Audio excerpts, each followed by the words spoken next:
Bonjour, ici Pascal Girard. Bienvenue au Centre de presse du Saguenay. Cette semaine, nous recevons le maire de Saguenay, Jean Tremblay, qui affrontera les questions des journalistes pendant 1 heure. Bon cercle.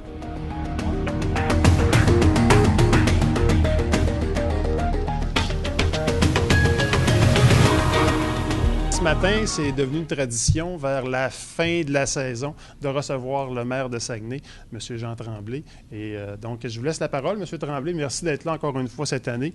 Et la première question ira à François Saint-Gelais du Quotidien et j'inviterai mes autres collègues à me faire signe de la main. Et je vous cède la parole, M. Tremblay, à vous. Merci d'être là. Alors, merci. Comme j'ai l'occasion de vous rencontrer, en tout cas, au cercle de presse une fois par année, il y a certains dossiers qui sont peut-être moins médiatisés, qui mériteraient de l'être, qui mériteraient en tout cas qui attirent mon attention et sur lesquels on déploie beaucoup d'énergie. Et j'aimerais vous en parler. Un particulièrement, c'est la taxation des barrages dont on parle depuis longtemps, les barrages, les centrales hydroélectriques privées dans les régions. Vous savez, depuis peut-être 5 ans, on parle de ça. Mais ça n'a jamais été vraiment clair. C'est un dossier qui semblait un peu confus pour tout le monde parce que c'est compliqué. Alors, j'ai donc demandé à Marc Urbain-Proulx, il y a à peu près 1 an, là, au moins 6 mois avant qu'il soit nommé, un peu plus d'1 an. Écoute, il faudrait que tu tires ça au clair pour qu'on arrête de soulever des hypothèses, qu'on arrête de dire c'est peut-être vrai, c'est peut-être pas vrai. Il faudrait que ça soit clair. Mais là, il me dit, c'est un gros travail, c'est toute une affaire. Mais là, j'ai dit, à un moment donné, il va falloir en finir avec ça. Il faut savoir réellement quelle est la situation. C'est un travail qui a coûté, en parenthèse, là, 150 000 vous ne l'avez pas vu, c'est pour ça que j'en parle ce matin. Il a été chercher une madame, Marie-Claude Prémont, qui est avocate et ingénieure. Je n'ai pas vu souvent compétent comme ça dans ma vie, là. Je peux vous dire une chose, quand elle a sorti son étude, là, j'ai dit là, on voit clair pour la première fois d'une façon aussi évidente. Donc, le rapport est sorti. Évidemment, c'est un outil de travail là, dont on va se servir dans les prochains mois pour faire avancer le dossier. Je l'ai présenté à plusieurs maires du Lac-Saint-Jean qui sont impliqués aussi dans des barrages privés, au conseil municipal, évidemment. Et puis, ça dit à peu près ceci. Ça dit qu'en 1971, la taxation un peu partout, c'était un peu confus au Québec. Pas seulement pour les barrages, pour tout le monde. Il y a eu une loi en 1971 qui a dit, écoute, il faut que les règles soient les mêmes dans toutes les villes et il faut qu'on établisse les bases. En 1971. À ce moment-là, la ville d'Arvida, elle taxait les barrages, mais très peu, parce qu'elle se contentait de taxer principalement Alcan. Puis ça lui donnait quasiment 80 de ses revenus. Ça fait qu'elle n'insistait pas pour les barrages. Mais Alcan a fait passer une loi qui disait que ça allait rester comme ça. Comme en 1971, ça ne bougerait plus. Alors, étant donné que c'était très faible, mais ça ne bougerait plus. Alors, depuis ce temps-là, il ne s'est rien passé, même qu'on n'a plus d'experts dans la région pour évaluer des barrages, parce que les barrages, ça n'existe plus. Il n'y a aucune raison légale, sauf cette loi-là, de ne pas taxer des barrages. Sauf que, il faut que je vous dise que Mme Prémont a analysé la situation en profondeur dans toutes les petites villes, à Saguenay, en Colombie-Britannique. Tout a été analysé, là. C'est un vrai cours d'histoire qu'elle nous donne, a été analysé vraiment. Parce qu'en Colombie-Britannique, pourquoi? Parce qu'il y a une situation qui est à peu près semblable à la nôtre. C'est à peu près pareil. Qu'est-ce qu'ils ont fait? Puis d'ailleurs, Alcan, ils ont aussi obtenu des faveurs. Ça ressemble à chez nous. Alors, elle a analysé ça. Et là, on en arrive évidemment à la conclusion qu'il y a une injustice flagrante, pas seulement pour Rio Tinto, résolu, Elkem, il y a une injustice flagrante, ça ne tient pas, il n'y a pas, tout le monde le dit, là, à ceux à qui je l'ai présenté, il n'y a pas un gouvernement qui peut soutenir ça.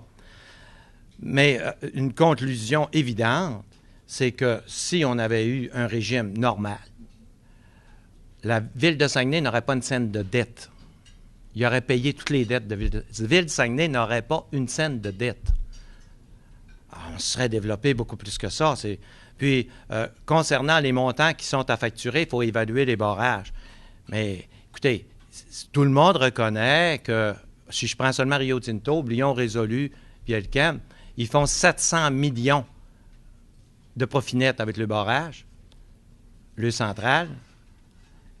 Écoutez, si on faisait 690 au lieu de 700, je pense qu'il n'y a pas une entreprise qui n'accepte pas de partager avec la communauté, surtout quand cette entreprise-là vit des ressources naturelles. Moi, ce qui me fait mal au cœur, moi, vous le dire, c'est quand les citoyens se bâtissent une remise, puis on leur envoie une facture de taxes additionnelles, on les manque pas, tout le monde, on est obligé, puis tu te bâtis un salarium, il faut que tu taxes, mais quand c'est eux autres, on ne taxe pas. T'sais. Puis quand c'est la grande entreprise, on ne les manque pas non plus. Quand vous pensez que prenez, je ne sais pas si je peux le dire, mais en tout cas, je ne pense pas que ça le choque. Là. Le Montagnais, il paye 400 000 de taxes par année. 400 000, le Montagnais. Alors, tu sais, je me dis, il y a une injustice dans notre société qui est intolérable. Alors, ce dossier-là, évidemment, là, il est rendu. Le gouvernement précédent n'a pas eu d'oreille. Je l'ai présenté souvent, mais ils n'ont pas eu d'oreille. Peut-être que c'était trop compliqué, je ne sais pas. On n'avait pas ce rapport-là, mais ils n'ont pas eu d'oreille à ça. Le gouvernement actuel, ça semble beaucoup plus sensible et dans les prochains mois, vous allez voir avancer ça. J'irais même, tu sais, on m'a demandé, ils ont dit c'est beaucoup d'argent, tout ça, parce que ça va être beaucoup, c'est beaucoup d'argent, mais écoutez, ils font 700 millions, c'est la taxe normale, comme tout le monde devrait payer. Je ne suis pas certain qu'on ne devrait pas aussi l'étendre au lac Saint-Jean, parce que les berges du lac Saint-Jean, ils ont été baignés, ils ont été affectés, ces villages-là. Ils ont subi des contraintes. Les berges du Saguenay aussi, parce que ils ont subi des contraintes. Je pense que c'est une question d'équité et d'injustice, qui font en sorte que nous, on accepte cette situation-là depuis 1971, puis on dit c'est pas grave, puis on nous fait croire que ça pourrait affecter le développement de l'industrie. Il faut arrêter de penser ça, là. Si tu payes, c'est une pure hypothèse du million, ça serait peut-être plus, je ne sais pas, mais mettons que c'est 10 millions par année sur 700 millions. Il n'y a pas une entreprise qui ne paye pas ça. C'est un partage équitable et juste envers ta communauté. Il faut que tu partages avec ta communauté les fruits de tes revenus. Maintenant, il y a partagé puis partagé. Hein, on entendait des choses sur les mines avant que la loi passe, puis on se disait, ben là, il ne faudrait pas non plus exagérer. Bon, parce qu'à un moment donné, il faut que ça devienne intéressant. Mais je ne pense pas que 700 millions ou 690 millions, on rend la situation moins intéressante. Alors, je vous le dis, là, s'ils payaient une taxe raisonnable depuis 1971, on n'aurait pas une scène de dette à Saguenay. Écoute, quand je vois passer ça, imaginez le développement qu'on pourrait connaître, puis la communauté se développerait avec Rio Tinto, qui est une entreprise extraordinaire. Tout ça, ça se développerait, et puis on aurait beaucoup plus de richesse. On se complaît des fois dans ce qu'on a en ayant une certaine crainte. Il ne faut pas avoir peur de tout non plus. C'est un problème important. Une autre chose, parce qu'on me donne seulement 10 minutes, je n'irai pas plus en profondeur dans ça, à moins que vous me posiez des questions. Sinon, oui, si on revient, tant mieux. Une autre chose que je veux vous dire aussi, c'est que dans les prochains mois, les prochaines années, mais ça va aller, on a vraiment des intentions d'aller assez rapidement, on voudrait que Saguenay prenne le virage d'une ville universitaire, comme Sherbrooke. Sherbrooke, ils ont commencé, je pense qu'il y avait 5 000 étudiants il n'y a pas si longtemps. Ils sont rendus à 30 000. Ça s'est développé d'une façon importante. Puis il aurait pu laisser ça à Montréal. Saguenay, on peut faire beaucoup mieux qu'on fait là. Puis la ville, avec l'université, se donner la main d'une façon importante, puis travailler ensemble, on peut faire beaucoup mieux. Par exemple, descendre certains services de l'université sur la rue Racine, parce qu'ils vont commencer à manquer de terrain. Comme d'ailleurs, on a donné le signal en disant on va faire notre aréna sur le terrain de l'université. Ce n'est pas l'université qui a fait l'aréna, c'est la ville. Mais on était contents, puis je pense qu'on a fait un bon coup. On a fait le soccer aussi sur le terrain de l'université. On leur a donné des terrains qui sont en face du centre Georges Vézina. Mais là, il faut aller plus loin que ça. Il faut travailler. On a une bâtisse qui s'appelle maintenant Promotion Saguenay. Alors, j'ai été prendre des photos avec le recteur la semaine dernière encore, hein, qui est situé, c'est tout neuf, sur le terrain. Il faut se donner la main pour développer davantage. Je pense qu'on peut augmenter le nombre d'étudiants d'une façon considérable. Puis une ville avec une université forte, c'est une ville qui se développe. Ça, c'est indéniable. L'université dans la ville, c'est fondamental. Alors, une ville qui n'a pas d'université, c'est pas une grande ville. C'est pas une ville. Une ville qui n'a pas d'université ne peut pas se vanter d'être une grande ville. Mais c'est pas tout d'en avoir une. Il faut qu'elle se développe. Puis je pense qu'avec l'ambiance qui se dégage depuis un certain temps, l'ancien recteur était excellent, là, mais le nouveau recteur encore, il s'embarque dans ça. On a été dîner ensemble la semaine passée, puis avec son groupe, là, puis vraiment, c'est bien parti, ce dossier-là. Alors, ça aussi, si vous avez des questions particulières. Je voudrais pas non plus manquer l'occasion de parler de ce qu'il y a de plus important. Des fois, on parle de toutes sortes de choses, mais ce qu'il y a de plus... Une minute ou deux, M. Tremblay? Ben, je vais juste vous mettre sur la piste, puis vous m'en parlerez. Ça serait la gestion de la ville, qui est soit souvent on prend pour acquis que c'est comme ça, puis la gestion de la ville, ça va bien, je pense que tout le monde le sait, mais si vous avez des questions à poser là-dessus, là, c'est assez exceptionnel là, ce qui se fait à Saguenay. Le taux de taxation, le taux d'endettement comparé aux autres, tout ça, là, la taxe, là, c'est pas ordinaire, là, ce qui se passe avec le développement qu'on connaît. Puis vous voyez, construction un peu partout, c'est unique au Québec. Alors, j'en parlerai pas plus, là, je vais vous laisser le soin. Là, voulez-vous m'arrêter d'abord? Oui, je vais vous arrêter. Merci beaucoup, M. Tremblay. Donc, tel qu'annoncé, la première question ira à François Saint-Gelais du Quotidien. Par la suite, Priscilla Plamondon de la Lancette et les autres peuvent me faire signe. François. Une question très ouverte pour commencer. Qu'est-ce qui vous motive à briller un nouveau mandat à Saguenay? Puis ce serait quoi peut-être le thème de votre prochain mandat finalement? Parce que vous pourriez vous dire que vous avez fait beaucoup puis que vous avoir le sentiment de la satisfaction, c'est du devoir accompli, mais visiblement, il y a quelque chose qui vous motive encore. Le meilleur est à venir. Le meilleur. C'est vrai, là, je dis pas ça pour le meilleur. Tout ça, vous devez vous en rendre compte. Tout est après se mettre en place. Pour le meilleur est à venir. Le développement de la rue Racine, du centre-ville, puis le développement de la rue Saint-Dominique, le meilleur est à venir. On le voit. Les bateaux de croisière, c'est après monter comme ça. Le parc des Laurentides qui vient de s'ouvrir, nos parcs industriels qui sont pleins. Je vous le dis, là, le meilleur est à venir. Jusqu'à date, on a bâti autour de ça. On a créé des infrastructures de transport. C'est fondamental, hein? Le parc des Laurentides, l'aéroport, les bateaux de croisière. On a créé des infrastructures extraordinaires. On va connaître au cours des prochaines années une croissance comme on n'en a jamais connue. Alors, je vois tout arriver ça. Puis moi, ce qui me passionne, c'est ça, c'est de dire, on a commencé à garder nos jeunes. Un autobus de jeunes qui est parti pendant une semaine, pendant 30 ans, c'est pas un honneur, là. Puis ça s'était préparé plusieurs années d'avance. On s'était endormi. On s'était endormi sans le savoir. C'était pas volontaire, mais on s'était endormi en se faisant des petits caucus entre nous autres. On allait au CRCD, puis je les voyais aller. Puis c'était pas concret. On était des pelleteux de nuages. Là, c'est concret. On avance, on y va, on bâtit. Paf, on envoie un autre, un projet. On court après les entreprises. Celle-là est bonne, celle-là n'est pas bonne. Quand c'est bon, on force tant qu'on peut. On va au gouvernement, on a des bonnes relations, on obtient des subventions. Alors, vous le voyez, là, on est après connaître...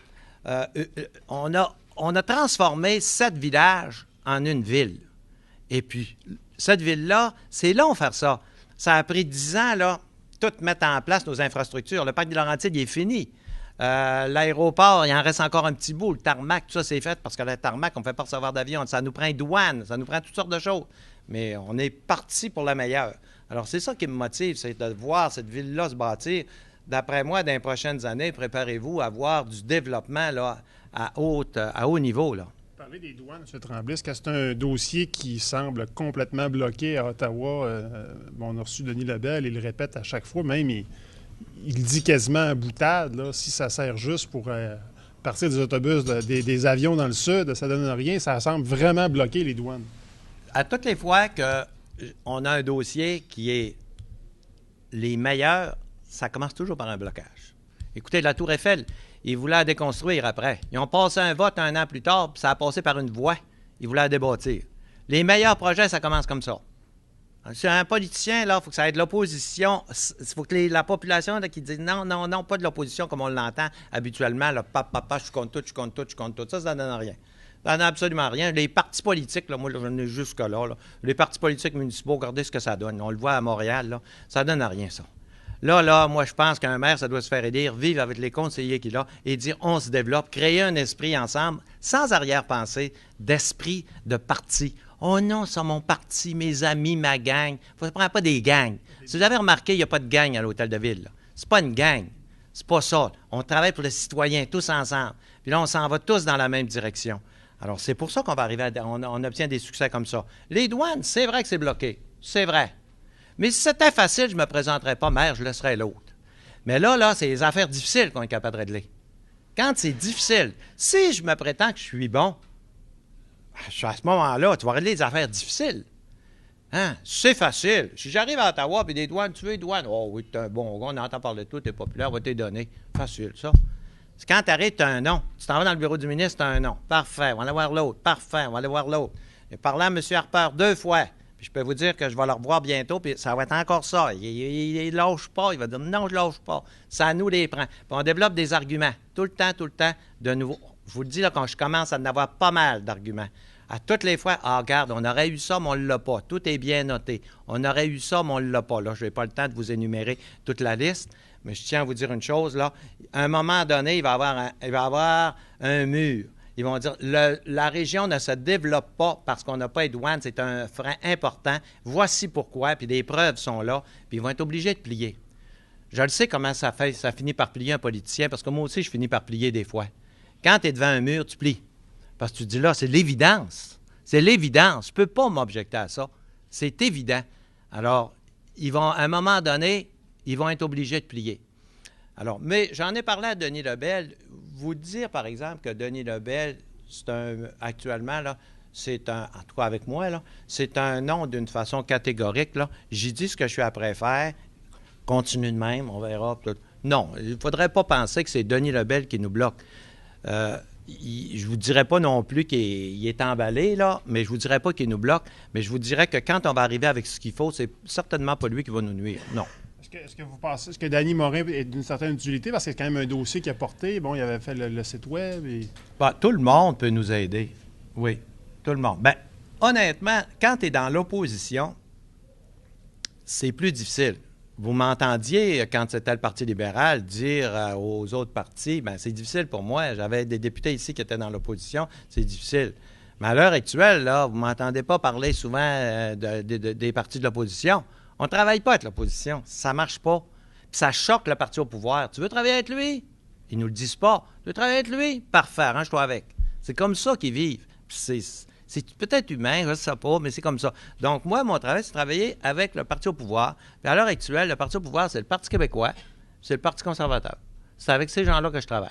Quand ils ne seront plus là, ils ne seront plus là, mais ils vont le comprendre que je travaille avec l'autre. Il n'y a pas, par exemple, un libéral qui me reproche de travailler avec le Parti québécois. On va dire, écoute, réveille, là. C'est de même, là. Moi, je travaille avec le Parti québécois. Je ne veux rien savoir des autres partis. Ben, rien savoir. On est poli, on est gentil, mais c'est le parti au pouvoir c'est ça, le fait d'être au pouvoir. Alors, moi, ce qui m'intéresse, c'est mon citoyen. Comment je vais faire pour aller en chercher pour le citoyen? J'ai juste ça dans la tête. Je vous le dis, là, j'ai une marotte. Mon citoyen. Comment je vais faire? Cette région-là, il faut qu'elle se développe. Mais j'ai toujours en arrière-pensée, il y a des jeunes il y a des pauvres. Je vais vous dire une chose, vous ne savez pas, vous autres. Je vais vous le dire, je m'excuse de vous le dire, là, parce que vous allez me dire, il n'y a pas juste la maire qui le sait, mais je pense que vous ne savez pas autant que moi, autrement dit, combien il y a de pauvres dans la ville. C'est inimaginable. C'est pas normal. C'est dans toutes les villes du Québec, ça. Dans toutes les grandes villes du Québec. Les pauvres sont de plus en plus pauvres. Puis il faut s'en occuper de ces gens-là. Moi, là, si vous voulez sortir de mon bureau, là, vous avez juste à rentrer et à insulter Sonia Côté. Il y a juste elle qui... Il n'y en a pas beaucoup qui portent le flambeau. Cette petite fille-là a fait tout ce qu'elle peut pour aider les pauvres. Mais moi, j'ai du respect pour ça. Ils n'ont pas beaucoup de moyens puis ils n'ont pas une scène. Avez-vous consulté pour votre projet chez Encamp-Saguenay? Est-ce que vous aviez consulté Sonia Côté, savoir qu'est-ce qui serait bon d'avoir comme projet pour de logement social? Ou... Bien, c'est elle qui m'a consulté. OK. mais c'est elle qui m'a consulté avec insistance. Elle s'est battue. Mais c'est bien qu'il y ait des gens comme ça. Parce qu'il n'y a personne pour les défendre. On les oublie, ces gens-là. Puis il y a des gens qui ont des grosses difficultés dans la ville. Toutes sortes de difficultés. D'ailleurs, il y a 250 organismes de bénévoles qui travaillent, qui sont subventionnés, qui travaillent. 250, c'est du monde. Il faut les regarder un par un. C'est ça qu'on fait dans mon bureau, un par un, les écouter. Qu'est-ce qu'ils ont? C'est quoi leurs besoins? C'est des bénévoles, puis ils travaillent à soutenir les difficultés. Il y a toutes sortes de difficultés. Il faut avoir ça à l'oreille, ces gens-là. Il faut être sensible à ça. C'est quoi le problème? Comment on peut les aider? Des fois, ça ne prend pas grand-chose, mais il faut collaborer, puis il faut avoir l'écoute de ces gens-là. Ce sont nos citoyens qui ont le plus de besoin. Merci. Prochaine question, Priscilla Plamondon-Lalancette, qui sera suivie par Jocelyn Robert. Et je refais un appel aux questions. Dossier Ferro-Atlantica, Monsieur le maire. Oui. La semaine dernière, François Bonnardel était dans la région. Il nous a dit qu'il vous a rencontré et il a fait une sortie virulente contre Stéphane Bédard en disant qu'il ne s'activait pas dans le dossier et qu'il mettait en péril le projet. On a tenté de vous appeler à ce moment-là. Vous n'avez pas fait de commentaires. Stéphane Bédard, par la suite, a dit que ça avait mis en péril cette sortie-là de François Bonnardel après qu'il vous ait rencontré le projet. Qu'est-ce qu'il en est exactement? Puis vous, où est-ce que vous vous positionnez là-dedans? Est-ce que vous pensez que Stéphane Bédard fait son travail, oui ou non? Bon, d'abord, le contexte, là, c'est que le dossier, le nom du dossier ne devait pas sortir. Mais Radio-Canada l'a sorti. Stéphane Bédard a raison quand il dit que ça nuit. Là, des fois, vous sortez des affaires, puis nous autres, on ne veut pas y sortir parce que ça nuit. Il ne fallait pas le sortir. D'ailleurs, je suis content que Stéphane Bédard le confirme, puis Investissement Québec. Mais moi, c'est pas moi de l'a sorti, c'est Radio-Canada. Là, lui, M. Bonnardel, il prend des notes de tous les grands dossiers de la région. Quand vient une personnalité politique dans la région, elle demande très souvent pour voir le maire. C'est normal. Moi, je accueille tout le monde. Quand il me demande de venir dans mon bureau, je ne suis pas pour dire que je ne te reçois pas. Oui, ils viennent prendre un café dans le bureau. Bon, M. Bonnardel arrive, il s'assoit, il prend un café avec moi, il est accompagné de son attaché. Bon. Puis là, il se met à parler. Je dis, ah, bon, comment ça va, papa? Puis ce dossier-là, comment ça va? Bien, j'ai dit, là, ça va, ça traîne. Bon, mais j'ai pas trop de nouvelles, mais ça ne veut pas dire que ça ne marche pas. Moi, là, j'ai fait ma job, notre présentation est faite, la ville, on a 30 millions là-dedans, tout est fait, tout est réglé, tout est rendu, ils sont contents. Sauf que le gouvernement, je ne sais pas où c'est rendu. Je n'entends pas parler. Bon, mais ça ne veut pas dire que ça va mal, ça. Hein? Je n'entends pas parler. Des fois, ils n'ont pas à me parler non plus. Comme moi, je ne parle pas à Stéphane Bédard de toute l'évolution de mes dossiers. Hein? Je parle si je n'ai besoin. Mais c'est... Bon, mais Stéphane Bédard, je n'ai pas de raison de penser que ça ne va pas. J'ai même vérifié après la venue de M. Bonnardel. J'ai vérifié. Puis on m'a dit que ça allait bien, ce dossier-là. Bon, je suis bien content. Il demandait juste le tarifette. Maintenant, M. Bonnardel, lui, il ne va pas parler juste de ça en passant. Là. Il en avait plusieurs dossiers dont il voulait parler. Il sort, il prend le micro, puis il parle de ça. Puis là, ben Stéphane Bédard a réagi, ce qui est normal, c'est tout. Et il se passe quoi avec le projet d'Elkem? Le projet d'Elkem, on a moins de nouvelles. Vous devriez parler à Jean Villeneuve. C'est Jean Villeneuve, il est vice-président international. Mais j'ai entendu dire qu'il avait parti un projet semblable ailleurs, puis que ça allait pas bien, puis que c'était dur à démarrer. Mais parlez à Jean Villeneuve. Moi, toutes les fois que je le vois, il me dit « Jean, c'est pas mort. » Mais demandez-y. Jean Villeneuve, c'est une personnalité dans la région, vous le savez. C'est le directeur général d'Elkem, une entreprise qui va très bien. Puis c'est le vice-président international de cette section-là. Ça fait qu'il est très bien branché. On va l'appeler. Oui. Prochaine question, Jocelyn Robert, Télé-Québec, qui sera suivi par Caroline Labrie, Astral. Monsieur Tremblay, je vous entends directement aussi, puis entre les lignes, parler de développement régional. Vous l'avez abordé avec les douanes et tout ça. On a créé Saguenay en 2002 avec la fusion. On a quand même créé un contrepoint important au Saguenay-Lac-Saint-Jean par rapport au lac, OK? Est-ce que vous avez le souci du développement régional? Est-ce qu'on s'est donné toutes les chances de notre bord à partir du moment où on n'a pas occupé les sièges sur les structures régionales? Comment vous envisagez votre prochain mandat en collaboration avec les autres élus sur le reste du territoire régional? D'abord, vous avez probablement réalisé qu'il n'y a pas de conflit maintenant entre le Lac-Saint-Jean et le Saguenay. En tout cas, il n'y en a pas beaucoup. Là. Il ne s'est pas passé grand-chose de conflit. Saguenay collabore autant qu'il peut au développement, mais là, on ne peut pas partir une industrie à Péribonka. Hein? Moi, je suis maire de Saguenay d'abord. Mais autant qu'on peut, comme par exemple, prenez les bateaux de croisière. Bon, ils ne voulaient pas monter à Val-Jalbert. Bien, vous ferez venir le directeur de Val-Jalbert pour lui dire jusqu'à quel point, il va vous confirmer jusqu'à quel point il est heureux que les bateaux de croisière, les gens montent à Val-Jalbert. Ils ne veulent pas monter aux eaux de Saint-Félicien, mais on insiste à toutes les fois. Alors, on voudrait qu'ils montent. On a le temps. On voudrait qu'ils montent aux eaux de Saint-Félicien. Alors, puis quand on a une demande d'une sollicitation quelconque, on collabore beaucoup. Prenez les fêtes du 175e, c'est Saguenay qui paye au moins 80 % de la facture là, des villes régionales. Et puis, on fait l'ouverture et la fermeture au Lac-Saint-Jean. On essaie d'avoir de bonnes relations. Mais le fait d'être à la table de la CRE, ça change rien, ça. D'ailleurs, j'ai pas le temps. C'est des journées, ça commence à 9 h le matin, ça finit à 5 h le soir. Pensez-vous que j'ai le temps, là? J'ai pas le temps de faire ça. Puis, on a des délégués, la ville. Quand il est rendu à 5 personnes de la ville qui sont présentes, Je pense que c'est suffisant. Là. On n'est pas pour se déplacer toute la ville, s'en aller à Cré. Il ne faut pas oublier une chose, c'est que je suis d'abord maire de Saguenay. Ça ne veut pas dire que le lac Saint-Jean ne peut pas collaborer tant qu'on peut. D'ailleurs, le lac Saint-Jean a un développement qui est plus lent, puis c'est pas agréable. C'est difficile aussi pour eux quand c'est toutes des petites villes. Je le sais parce que c'est le même phénomène qu'on a vécu ici avant. On avait toutes des villes plus petites. C'est difficile, là.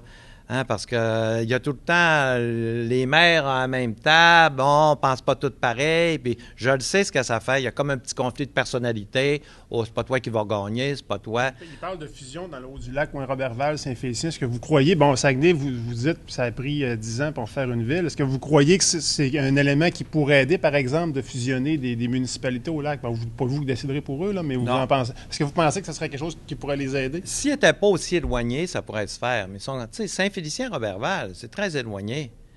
Mais moi, je ne veux pas entrer dans ça plus qu'il faut, mais c'est sûr que l'éloignement fait en sorte que ça tire, là, tu sais, Bécomo-Autrive, c'était loin pas mal. Ça a été plus difficile. Quand tu es proche, comme quand on a fusionné Chicoutimi-Nord avec Chicoutimi, ben c'est tellement proche. Jonquière avec Chicoutimi, c'est déjà... En fait, géographiquement, c'était déjà fusionné, tout ça. Mais quand ça ne l'est pas géographiquement, c'est comme si on fusionnait Alma avec Saguenay. C'est un peu éloigné. J'y pense, mais on regarde ça un petit peu. non, je fais des... ça, non. Prochaine question. Caroline Labrie, Astral, qui sera suivie par Denis Lapierre, Radio-Canada. Vous avez parlé un peu plus tôt de faire de Saguenay une ville universitaire. Oui. Vous lancez cette idée alors qu'à l'université, ce qu'on entend, ça ne va pas très bien présentement, le climat entre la direction, les syndicats, même les étudiants, coupure budgétaire, coupure de postes. On dit même que certains professeurs du cégep inciteraient les étudiants à aller ailleurs au Québec qu'à l'UQAC. Comment voyez-vous là, toute cette situation-là?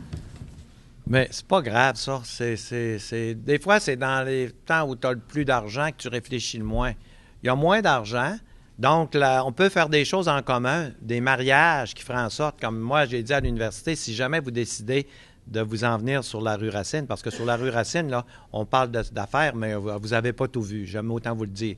Je ne veux pas que vous me tiriez à la pipe plus qu'il faut parce que les annonces ne sont pas prêtes, mais le téléphone n'a jamais sonné autant, là, parce que ça devient intéressant. D'ailleurs, si j'étais pas maire, je m'achèterais de quoi, moi, sur la rue Racine, puis j'irais dans le coin de l'hôtel de ville, tout ça, là, je vous le dis, c'est après se développer, on va avoir la police en permanence là-bas qui va faire en sorte que ça va devenir un endroit là, vraiment particulier. Mais je tiens à vous dire que l'université, avoir un service sur la rue Racine, ça serait vraiment bon. Et là, la ville collaborerait, parce que vous l'avez vu collaborer à chacun des projets, comme Chic Automobile, PACO, tout ça collabore.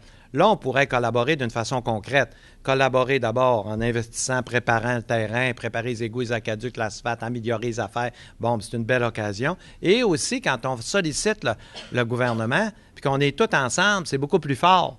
Quand tu rencontres, parce que moi, j'ai l'occasion d'en rencontrer un, des fois le recteur un autre, des fois... Bon, mais tu sais, quand on s'en va tous dans la même direction, là, c'est bien plus fort. Tu sais, si moi, je rencontre tel ministre, comme là, je vais être à l'UMQ, ben, j'en rencontre, là, ils vont tous être là, je vais les rencontrer. Bon, mais si j'y demande, as-tu entendu parler du projet de l'université? Hey, nous autres, ce projet-là, on y tient, as-tu entendu parler de ça? Puis nous autres, on le veut. Puis là, ils nous demandent de lui fournir de la documentation, puis de si, êtes-vous prêt à investir? Ben, on serait peut-être prêt à mettre une couple de millions, si vous en mettiez aussi. Puis, tu sais, on met tout ça ensemble, là. C'est ça qui fait aboutir un projet.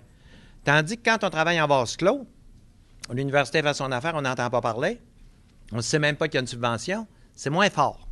Le fait qu'il y a des... Bon, souvent, publiquement, à Saguenay, il y a des professeurs de l'université qui s'opposent à vos idées, à vos projets. On n'a qu'à penser à Gilles Bergeron, Gérard Bouchard. Et bon, souvent, Gérard Bouchard, vous aviez dit, bon, sur la question que vous étiez un extrémiste, vous avez dit qu'il était allé à l'école trop longtemps. Ouais. C'est pas tout le monde qui est à l'école trop longtemps.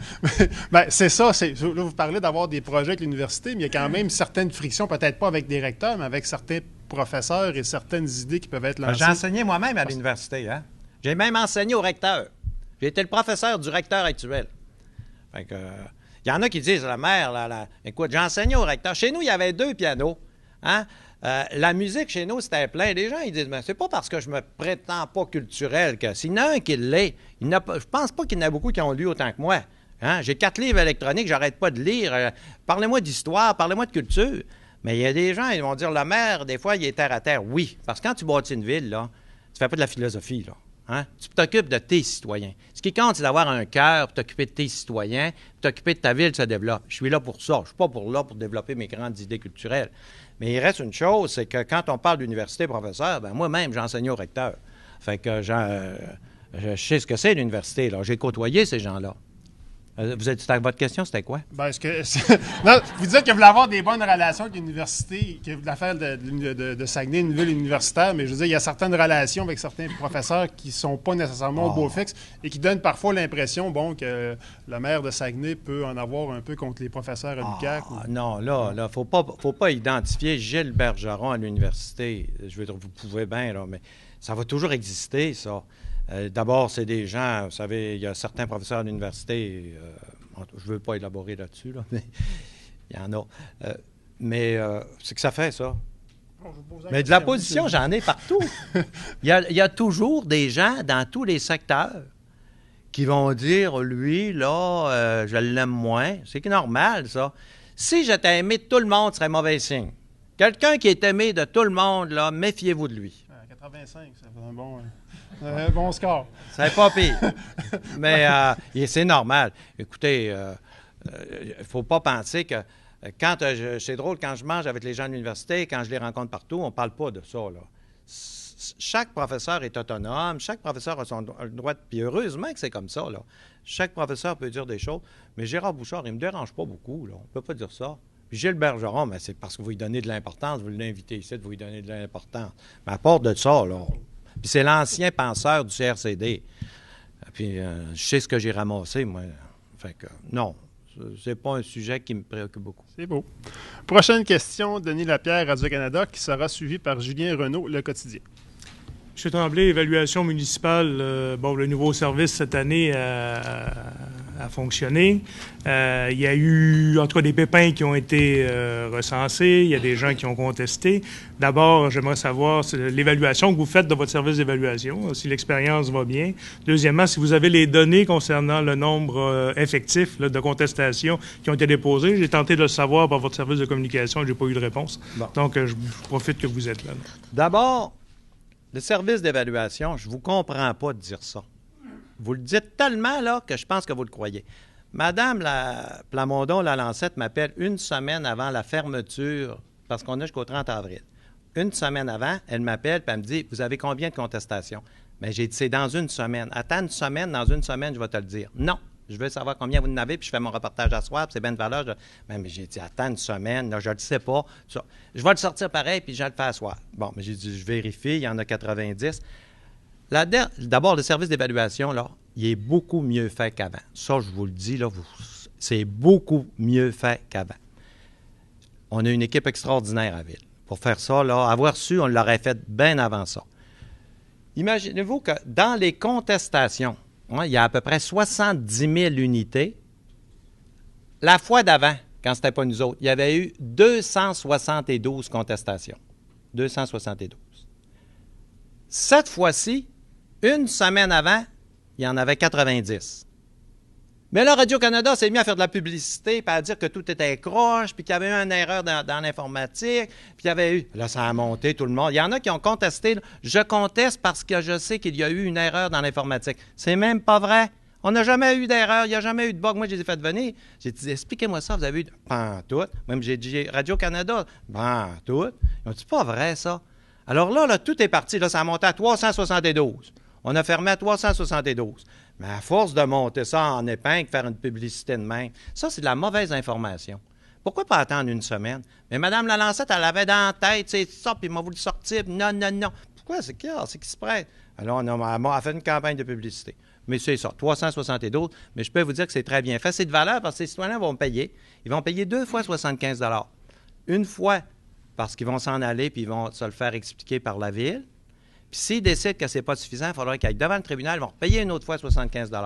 Puis je suis sûr que parmi ceux qui ont contesté à la dernière seconde, là, il y en a là, que c'était juste à cause de la publicité. Là, ils nous l'ont dit. Là. Ah, on entend dire ça, ça a l'air que c'est tout croche. C'est pas croche pantoute. C'est pas vrai. Là. Ça n'a jamais été bien fait comme ça. Mais je ne peux pas contrôler ça. Et Moi, si un journaliste veut sortir une nouvelle, il y a beau. Prochaine question. On va peut-être revenir sur les questions des journalistes tout à l'heure, mais je vais aller à mon collègue avant. Ah oui. Julien Renaud, le Bon, je ne suis pas venu faire le procès des journalistes, là. Là, c'est parce que vous me mettez tout le temps. Si vous voulez me poser une question, on va répondre, là. Mais moi, le procès des journalistes, là, ça ne m'intéresse pas plus que ça. Allez-y. OK. Julien Renaud, par la suite, Christian Grégoire, Radio-Canada. Monsieur le maire, les élections approchent, les élections municipales. Vous avez dit dans les médias que vous connaissiez des trucs sur votre adversaire. Vous avez été plutôt muet là-dessus. Est-ce que c'est le temps d'en énoncer quelques-unes? Moi, je vais vous dire que je me sens pas en campagne électorale, là. La campagne, c'est dans 6 mois. Je commencerai pas ma campagne aujourd'hui, là, puis non. Dans 6 mois, on fera une campagne électorale. Là, moi, j'administre la ville. C'est plein de projets, surtout cet été. Ça va courir pendant 6 mois, M. Tremblay. Cette affirmation-là, en la laissant ouverte, elle va courir pendant 6 mois. Et pendant 6 mois, pourquoi vous autres, vous avez dit que c'était personnel? C'est vous autres qui avez dit que rajoutez ça. c'était des détails croustillants. Mais j'ai pas dit personnel. C'est vous autres qui dites ça. Donc, pourquoi vous en rajoutez? Ça, c'est de la mauvaise information. Je pose la question, M. Tremblay, parce que là, vous dites que vous ne voulez pas faire campagne. Ça va courir pendant 6 mois. Ça courra, c'est que ça fait ça. C'est une campagne électorale, là. Il faut arrêter d'être momoune, là. Une campagne électorale, vous savez ce que c'est, là? Il va en avoir une. Il va en avoir une, campagne électorale. Il y en a qui en veulent une, on va en faire une. Vous me connaissez? Attendez au mois d'octobre, vous allez voir, il va en avoir une. Comptez sur moi. Mais là, au mois d'octobre, je ne commence pas ma campagne électorale aujourd'hui. Essayez pas, je sais ce que vous allez faire. Vous allez essayer de me mettre, ça remplit les journaux, c'est facile à écrire, puis ça prend de la place en masse, puis ça intéresse tout. C'est pas le temps. Chaque chose en son temps. Regardez ce qui se fait de beau dans la ville. Là. Réjouissez-vous des beaux dossiers. Regardez l'avenir. Regardons plus haut. Parce que moi, je trouve tellement que les citoyens, là, pas les citoyens, mais les journalistes, puis tout ce qui se véhicule, on ne voit pas assez haut. On ne sait pas comment est-ce qu'on a une belle région, qu'elle est extraordinaire, tout ce qu'on peut faire dans la région. Ça, on ne le réalise pas. Il y a des gens, moi, ça me décourage quand ils me disent hey, on ne sait pas ce qu'on va lui montrer, bateau de croisière. Hey, il n'y a pas une place au monde où on a autant d'attractions. C'est plein. Tout le monde est emballé. On a gagné le meilleur prix au monde pour l'accueil. Le fjord, c'est quelque chose d'extraordinaire. On a des richesses naturelles extraordinaires. On a tout pour se développer. On ne commencera pas ce mirage-là. Là. Tu dis ci, tu dis ça, ça ne m'intéresse pas. C'est quand même vous qui avez commencé sur les déclarations. Oui, mais vous autres, là, vous en mettez. Vous aimez donc bien ça, ces affaires-là. Équipez-vous de ce qu'il y a de beau, de riche pour le développement de la région. Le même mirage, laissez ça aux autres. OK. Donc, prochaine question, Christian Grégoire, Radio-Canada, qui sera suivi par Bertrand Tremblay, Le Quotidien. Bonjour, je profite de ma première présence au Cercle de presse pour me présenter. Christian Grégoire, rédacteur en chef à Radio-Canada. Merci de m'accueillir au Cercle de presse aujourd'hui. Monsieur le maire, 2 questions pour vous aujourd'hui, si vous me permettez. Un petit suivi à ce que vous dites au sujet de l'évaluation foncière. 372 plaintes officielles. Combien d'ententes à l'amiable avez-vous conclu? En fait, la Ville a-t-elle conclu dans les dernières semaines, qui ne sont pas répertoriées dans ce 372 je suis content que vous parliez de ça. Je ne sais pas combien ils en ont reçu, là, parce qu'ils ne me disent pas toutes ces affaires-là. Je ne l'ai jamais su dans les autres non plus. Mais il y a une chose que je veux vous dire. C'est que le bulletin, regardez comment c'est fait. Le bulletin de nouvelles commence. Puis M. Jean-Pierre Girard est là, puis il dit « Oh, ça va être intéressant. » La Ville aurait accepté de baisser des évaluations directement avec le citoyen sans passer par le processus normal. Je m'en rappelle, j'écoute ça. Comme si c'était « Oh, la Ville a fait. » Mais ça a toujours été comme ça. C'est dans la loi. Toutes les villes font ça. Et à Saguenay, les firmes privées, ils ont toujours fait ça. C'est comme si c'était unique et qu'on avait pris un moyen spécial. C'est unique. Et d'ailleurs, j'espère qu'ils vont en régler le plus possible, malgré que je n'ai pas le droit d'intervenir dans ça. Hein? C'est pas moi qui... Êtes-vous en mesure de donner le chiffre? Je ne le sais même pas. Mais je ne l'ai jamais su de toute ma vie des autres non plus. Après cette rencontre ce matin, est-ce que quelqu'un au sein de l'administration peut nous donner ce chiffre? Je ne sais même pas s'il est comptabilise, mais peut-être. S'il vous plaît? Oui. D'accord. Oui. Deuxième question. Non, mais c'est important, pareil, que vous sachiez, mais vous serez jamais capable de comparer avec les autres, parce qu'on ne l'a jamais su. Ils ne nous le disent pas, ça. Un évaluateur, mettons, quand c'était BTF, il ne nous disait pas « Voici, j'en ai réglé tant à l'amiable ». Peut-être qu'il disait. Moi, je n'ai jamais entendu ça. C'est certainement comptabilisé dans vos... Probablement. Merci. Mais plus il y en a, mieux c'est. Mais on est tous d'accord, par contre, si je peux me permettre, qu'une entente à l'amiable est une bonne chose. Ne voyez pas une guerre non, mais vous contre parce que vous êtes très sur la défensive. C'est simplement le souci d'avoir l'information. Ça m'a voilà choqué tout. la nouvelle, parce que la nouvelle, elle laissait sous-entendre comme si on avait pris un chemin pas normal. Ben voyons donc. Ça s'est toujours fait comme ça. C'est dans la loi. Merci. Deuxième question, pour permettre aux autres de poser les leurs. Comment réagissez-vous à la sortie de la Fédération professionnelle des journalistes quant aux attaques personnelles? Et je cite la Fédération, c'est pas en mon nom personnel, mais la Fédération a déploré certaines de vos sorties publiques contre des journalistes de la région du Saguenay-Lac-Saint-Jean. Vous n'avez pas réagi publiquement à cette sortie en règle. La Fédération des journalistes, là. C'est un organisme reconnu dans la province. La Fédération des journalistes. Qu'est-ce que vous voulez bien que ça change dans ma vie, ça? Qu'est-ce que vous voulez que ça me fasse, ça? Qui pensent qu'ils voudront? Fédération des journalistes. Pensez-vous que ça m'empêche de dormir, moi, la Fédération des... Moi, là, je suis là pour servir des citoyens. Je ne suis pas là pour servir des journalistes. Alors, moi, je sers les citoyens. Fédération des journalistes. Ils diront ce qu'ils voudront. Ils ont déjà fait des listes noires. Ils ont fait une liste noire à la dernière élection, là, la veille de mon élection, j'ai eu 78 %. Je suis sûr qu'il y en a qui ont dû voter pour moi rien qu'à cause de ça. Et comment réagissez-vous au contenu de ce communiqué, malgré le fait que ils n'ont pas sensible, les journalistes. Il ne faut pas dire à rien. Eux autres, ils ne se gênent pas. Vous savez que ça me fasse, ça. En fait, je vous donne l'occasion de vous expliquer par rapport à ce qui était diffusé de leur part. J'ai aucune explication à donner. Je dis ce que je pense d'un journaliste, c'est tout. Puis non seulement je le dis, je l'ai dit, c'est ça. Puis j'ai pas envie. C'est du mémérage, ça. Je vais vous le dire, c'est du mémérage. Regardez donc le développement de la ville, au lieu de regarder le maire, ce qu'il a dit d'un journaliste. Puis le journaliste, regardez le beau développement qui s'en vient. Regardez ce qu'on est après faire sur la rue Saint-Dominique. Regardez ce qu'on est après faire au port. Regardez ce qu'on est après faire dans nos parcs industriels. Regarder le négatif aussi, ça fait partie. Pas rien que ça, regardez le négatif, les journalistes. Dans ce communiqué, on parle de propos diffamatoires, et je cite toujours la Fédération. Oui. Est-ce que vous êtes allé trop loin? Ah, laissez-moi... C'est du mamérage, ça. Alors, y a-t-il une autre question que ça, là? On va y aller avec Bertrand Tremblay, vu qu'on posera la question. C'est Jean Lesage qui disait... En démocratie, les journalistes doivent être des critiques objectives du pouvoir. Non, mais là, c'est pas ma question. Il n'est pas resté longtemps au pouvoir non plus. C'est juste assez longtemps. Mais il a fait la révolution tranquille. Il a fait qu'un grand mandat. Alors, la question que je voulais vous poser, c'était pour vous avez mentionné beaucoup. Marc Urbain-Poupeau, par exemple, vous l'aviez retenu ses services, je pense, pour faire l'étude d'Alcan aussi, c'est-à-dire du développement de l'aluminium, etc., dans la région. Alors, vous avez certainement, par un expert comme Marc Urbain, des informations privilégiées sur ce qui doit se passer à l'heure actuelle. On sait qu'à l'heure actuelle, Rio Tinto a peut-être des intentions de vendre Alcan. Est-ce que ça vous vendre la partie aluminium? Est-ce que vous avez des informations là-dessus? Est-ce que ça vous inquiète l'avenir là-dessus? Non, bien là, je m'inquiéterais de tout. J'ai pas d'informations du tout à l'effet que Rio Tinto voudrait vendre. D'ailleurs, je suis pas dans le secret des dieux avec Rio Tinto. Là. C'est pas moi qui appelle. Là. Il m'appelle quand il y a une nouvelle 24 heures avant les autres, des fois, là, pour m'informer. Je trouve ça gentil, là. Tu sais, mais tout est fait là, quand il m'appelle. Est-ce que vous les avez informés de votre sortie du début sur la taxation des barrages? Non. Non, c'est pas le temps. Okay. Votre question... Non, honnêtement, j'ai pas d'informations. Quelles sont vos prévisions sur le développement de notre industrie de l'aluminium dans la région avec ces changements possibles là, à la direction? Bien, j'ai rien à rajouter de ce que vous pensez vous-même, de ce que vous pensez. Je pense qu'on pense à peu près tout pareil. Hein? C'est de moins en moins d'emplois, produisent de plus en plus d'aluminium avec de moins en moins d'emplois. Ils utilisent nos richesses naturelles, mais c'est quand même une industrie fondamentale pour la région, une industrie très importante avec laquelle on a appris à travailler et il faut continuer de travailler avec eux autres. Alors, mais ce que je suis pas un prophète, là, je ne peux pas savoir ce qu'ils vont faire. Il y a un nouveau président. C'est quoi leur intention? Moi, j'ai de bonnes relations avec eux en passant. Là.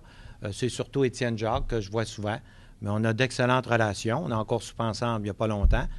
Puis, mais je ne peux pas vous dire dans l'avenir comment ils vont réagir, qu'est-ce qu'ils vont faire. Comme là, je souhaiterais bien que AP60, la phase 2, se développe, mais j'ai aucune indication. Ça se fait d'une façon assez discrète, hein, vous les connaissez, puis c'est normal. C'est tout à fait normal qu'ils gardent une discrétion là-dessus, parce que à partir du moment où ils laissent aller une rumeur, bien, c'est parti. Alors non, c'est correct, mais j'ai pas plus d'informations que vous. Merci. Prochaine question, Catherine Delisle, Le Quotidien, qui sera suivi en deuxième tour par François Saint-Gelais. Monsieur le maire, le président du Cercle recevait récemment votre adversaire. Le président du Cercle de presse recevait récemment votre adversaire. Je sais que vous ne voulez pas vraiment parler d'élection, sauf qu'il laissait entendre que Promotion Saguenay avait définitivement rien apporté. Qu'est-ce que vous répondez à ça? Écoutez, c'est ridicule, là. On voit tout le développement de la région, là. Je ne réponds même pas à ça. Il faudrait faire une conférence de presse sur toutes les réalisations de Promotion Saguenay. Tout le monde est au courant de ça, là. Il y a juste lui qui n'est pas au courant de ça. Promotion Saguenay, c'est l'outil par excellence. Toutes les villes du Québec envient Promotion Saguenay. Je l'entends parler partout. Comment ça marche, qu'est-ce qui se passe, tout le monde. Même les villes à côté, là. Le maire d'Allemand a envoyé 3 personnes dernièrement. Là. On veut savoir comment vous avez créé ça. Nous autres aussi, ça nous intéresserait. Encore, là, il n'y a pas longtemps. Là. Tout le monde, là, j'arrive à Lévis, à Gatineau. Promotion Saguenay, c'est connu partout au Québec comme étant un outil municipal extraordinaire. Comment vous avez réussi à faire ça, juste des gens d'affaires? Comment ça marche? Alors, comment ça se fait qu'il n'y a plus de chômage dans la région? Je ne vous dis pas que le fait qu'il n'y a plus de chômage dans la région, ça dépend seulement de Promotion Saguenay. Ça dépend principalement de nos entrepreneurs. Mais faites venir le président... Les chiffres, M. Tremblay, du chômage, la dernière fois que je regardais dans les agglomérations municipales, il me semble qu'au Canada, on est de plus dans le peloton... de plus dans la queue que dans le peloton de tête. Là. On est quoi devancé par des villes comme Sudbury, Windsor, Non, des graves crises. Là. Bien, on est parti du record canadien pendant 30 ans. Puis là, on a monté. Il y a à peu près 2-3 mois, là, on était mieux que la moyenne du Québec puis la moyenne du Canada. Il y a un mois, c'est ça, ça a baissé d'1,7 d'un coup, là, mais ça, c'est... Il arrive, ça va faire... Le chômage, ça fait toujours ça. Mais de toute façon, Promotion Saguenay, il est là pour mettre des outils à la disposition de notre monde. Ce sont des outils. Il met des outils partout à la disposition de nos entrepreneurs. Puis c'est nos entrepreneurs qui sont la force. Mais il y a une chose qui n'est pas correcte dans Promotion Saguenay, puis ça, là, vous allez m'entendre sortir parce qu'on a demandé des chiffres là-dessus. C'est pas normal que la Ville de Montréal, entre autres, la Ville de Québec, reçoivent des dizaines de millions et des dizaines, pas rien que 10, là, pour leur développement économique directement du gouvernement du Québec, que nous, on ne reçoive pas une scène. En plus de charger moins cher de taxes, on est obligé de payer 9 millions à Promotion Saguenay.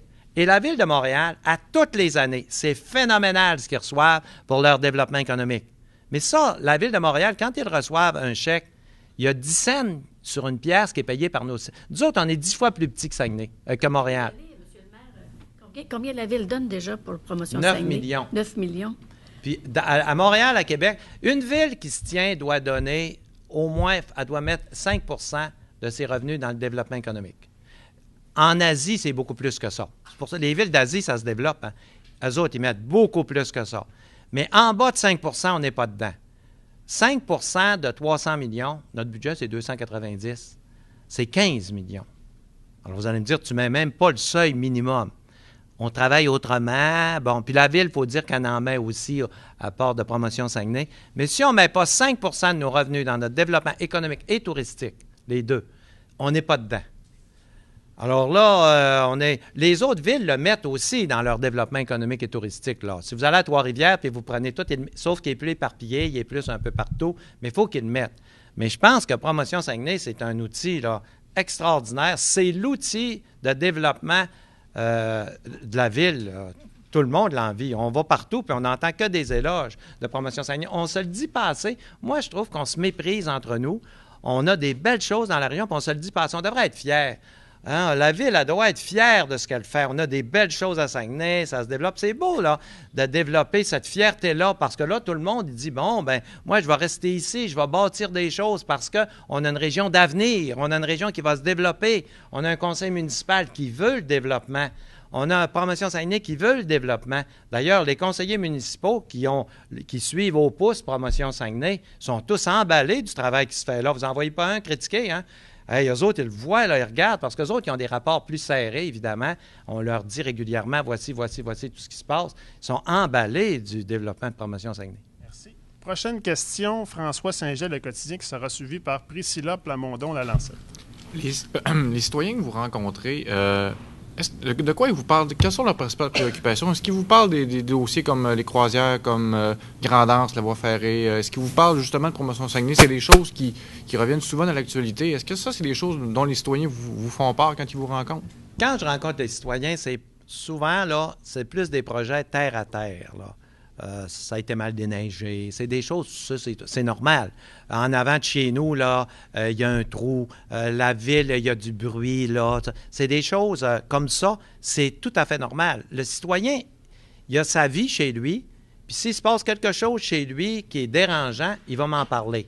C'est normal. Quand je vais rencontrer des organismes, là, ils vont me parler de développement économique, tout ça. Mais moi aussi, si j'aurais fait pareil, quand j'avais mon bureau de notaire, j'aurais rencontré M. Blackburn, puis j'aurais eu un problème avec mon bureau de notaire de zonage, n'importe quoi, j'aurais parlé de mon problème. Alors, les citoyens, ils vont nous parler de leur problème. C'est pour ça que j'ai toujours mon petit carnet, puis je le note. C'est quoi ton problème? C'est quoi ton numéro de téléphone? C'est quoi ça? Bon, là, j'arrive au bureau, puis quand c'est un problème de Chicoutimi, je vais dire à Francine Gobeil, Francine, regarde, j'ai rencontré Monsieur Simard, tel numéro de téléphone, il y a tel problème, règle-moi ça. Elle part à la course, elle va voir sur place. Puis si c'est Jonquière, Daniel Godin, moi, j'aime ça quand ils vont voir sur place. Ils vont voir sur place, c'est quoi? Oui, ils vont voir les fonctionnaires. Hey, le maire a eu un problème, il faut que ça se règle. C'est de ça dont on parle, surtout avec les citoyens, puis j'aime ça. J'aime ça parce que je me dis, ça, c'est leur vie, je règle leur affaire. Hier, il y en a un, il disait, hey, le poteau de lumière, il est tellement rouillé, là, il va nous tomber sur la tête. Bon, mais là, il est allé voir Daniel Godin, c'était à Jonquière, puis elle a dit, c'est vrai, il faut l'enlever au plus vite. Là, ça, on va voir les fonctionnaires, plutôt de mettre ça dans un plan où il va changer l'année prochaine. Elle a dit, hey, il faut absolument que vous me le changiez tout de suite, il va tomber dans l'été, ce poteau-là. Fait que là, ils vont y aller. Tu sais, c'est des détails, mais pour la personne qui a un poteau de lumière sur son terrain qui menace d'y tomber sur la tête, lui, là, il ne veut rien savoir de Promotion Saguenay le matin, là. Il veut dire, arrange-moi le poteau. C'est normal. Merci. Prochaine question, Priscilla Plamondon, La Lancette, qui sera suivie par Jocelyn Robert. Et je pense qu'il reste 5 ou 6 minutes. Priscilla. Monsieur le maire, vous dites que vous n'êtes pas en campagne électorale. Pourtant, il y a une grosse campagne de publicité en ce moment à Saguenay. Saguenay construit l'avenir pour vanter justement les réalisations, les grands projets. Comment est-ce que vous expliquez cette campagne-là? Est-ce que c'est pas justement une campagne de publicité préélectorale? C'est pas de la publicité préélectorale du tout. C'est pour mettre en évidence nos forces, nos richesses, pour qu'il y ait de la fierté. Il y a une petite corporation qui a fait, par exemple, je ne me rappelle pas du nom de la corporation, mais vous l'avez entendu, là, ici, tout est possible. Je trouvais ça beau, ce qu'ils faisaient. La petite corporation, je ne sais pas si c'est une petite, peut-être une plus grosse corporation qu'on pense, là, mais je trouvais ça beau. Justement, parce que moi, ce que j'aime pas, c'est quand on rencontre des gens. Ah, on ne peut rien faire à Saguenay. Ah, ici, c'est pas plaisant. Ah, l'avenir, c'est à l'extérieur. Je vais aller à Montréal. C'est bien pire ailleurs. Le taux de chômage à Montréal, il bat des records. Puis, bon, ici, je voudrais tellement que les gens prennent conscience de la beauté. D'ailleurs, j'ai une demande à vous faire. Si j'étais à votre place, là, demandez aux propriétaires du Cap au Lest, là, demandez de venir. Ça serait une personne intéressante de venir au cercle de presse. Lui, il demeure à Dubaï, M. Viticoq. Hey, intéressant comme ça. Lui, il va vous le dire pourquoi on a la plus belle région du monde. Hey, écoute, il va partout. Là. Il me parle de l'Inde, il me parle de... Là, il demeure à Dubaï, mais il a un appartement à Paris. Il fait des présentations en Afrique, il va partout. Quand il est arrivé ici, il a tombé sur le dos. Il a bâti ça. Les Français n'arrêtent pas de venir. Nous autres, on a un hôtel, on n'ose pas inviter les Français, tout ça, on ne sait pas comment s'y prendre. Hey, le chemin n'est pas à l'air. Moi, je vais vous le dire, le chemin pour aller au Cap au Lest, là, allez-y, là. Ça prend quasiment un Jeep. J'ai dit, ton chemin est fini. Pas si pire que ça. Non. Il a vu dans sa vie, lui. M. Tremblay, donc, le synchronisme de cette campagne-là, avant une campagne électorale, c'est tout simplement que ça donne que vous y avez pensé à ce temps-ci. Puis... Bien, arrêtez de voir des affaires. Là, d'abord, je me sens pas aussi en danger que ça, là. Peut-être je le suis puis je m'en rends pas compte. Mais c'est beau de faire ça. Je dis pas que c'est à cause de la campagne électorale. C'est comme tous les chantiers qu'on fait. Il y en a qui disent « Ah, c'est parce que c'est en campagne électorale ». Si j'étais en danger, je vais vous le dire ce que j'aurais fait. Ben, pas en danger, mais si j'avais voulu être malicieux, tout ce qui se fait de chantier, là, on ne les aurait pas fait. On les aurait promis. On les aurait fait l'année d'après. Ça aurait été bien mieux. Je vous promets que si on est élu l'année d'après, je fais ça. Ça aurait été bien plus chanceux, puis ça fait aider. Alors là, de dire que le bois, c'est extraordinaire, regardez la charte du bois. Bien, instinctivement, le signal qu'a donné Saguenay depuis quelques années, ça a été bon. Il faut continuer, ça, à dire ça. Après ça, les transports, bien, il faut continuer à le mettre en évidence. Les gens qui veulent bâtir des choses, c'est vrai, hein? On a des infrastructures, le train, le parc des Laurentides, l'aéroport. Hein? C'est vrai que nous autres, pourquoi s'en aller à l'extérieur? Pourquoi qu'on ne bâtirait pas ça ici? Je trouve que c'est donner de la fierté, on n'a pas assez conscience des richesses qu'on a. On est dans un des plus beaux pays du monde et dans la plus belle région, et il n'y a rien qu'on ne peut pas faire ici et qu'on peut faire ailleurs. On a toujours, nous autres, on est trop loin. Mais tu es toujours loin de quelque chose, là. Nos vêtements, là, ils sont faits en Chine. Pourtant, ça ne les empêche pas de les vendre sur la rue Racine, au centre d'achat. C'est pas grave, ça, d'être loin. Alors, on a cette responsabilité. D'ailleurs, le nom, c'est Promotion Saguenay. C'est justement ça, d'en faire la promotion. Merci. Il reste une minute quelques. Dernière question extrêmement rapide. Jocelyn Robert, Télé-Québec. Je vais essayer un sujet qui nous unit, M. le maire. Vous nous avez avoué un peu timidement, mais votre intérêt pour la culture, ouais. Je m'en plaindrai pas. Du coup, vous nous avez dit qu'on ne bâtit pas une ville sur de la philosophie ou des grandes idées culturelles. C'est, à mon avis, un peu dommage parce que toutes les grandes cités du monde ont été bâties là-dessus. Auriez-vous souhaité, comme maire, des retombées? Et s'il y en a, j'aimerais ça les entendre. Auriez-vous souhaité des retombées pour le 175e en cours? Alors que notre milieu artistique est très effervescent en 2013, je le sais pour observer l'ensemble au Québec, par rapport au 150e où, par exemple, à l'époque où on avait eu La Fabuleuse, etc., qui survit encore aujourd'hui. Là. Je n'aurais souhaité davantage, c'est sûr. Mais on n'est pas pour mettre tout notre argent dans ça. Là. On en a mis déjà assez. N'oubliez pas qu'à Québec, ils ont eu 400 millions de subventions. 400 millions. Puis malgré ça, la Ville de Québec, l'endettement comparé à nous autres. Alors, on fait avec les moyens qu'on a. Mais vous avez raison. Si on avait eu beaucoup plus d'argent, on est 3 fois plus petit que Québec. Imaginez si on avait eu le tiers du budget de Québec. Vous avez raison. Il faudrait en mettre davantage. Mais on fait avec ce qu'on a. Merci beaucoup, M. Tremblay. C'est tout le temps qu'on a. Merci d'avoir été là. Ça m'a fait plaisir. Merci beaucoup. Merci à tout le monde. Merci beaucoup, M. Tremblay. Merci.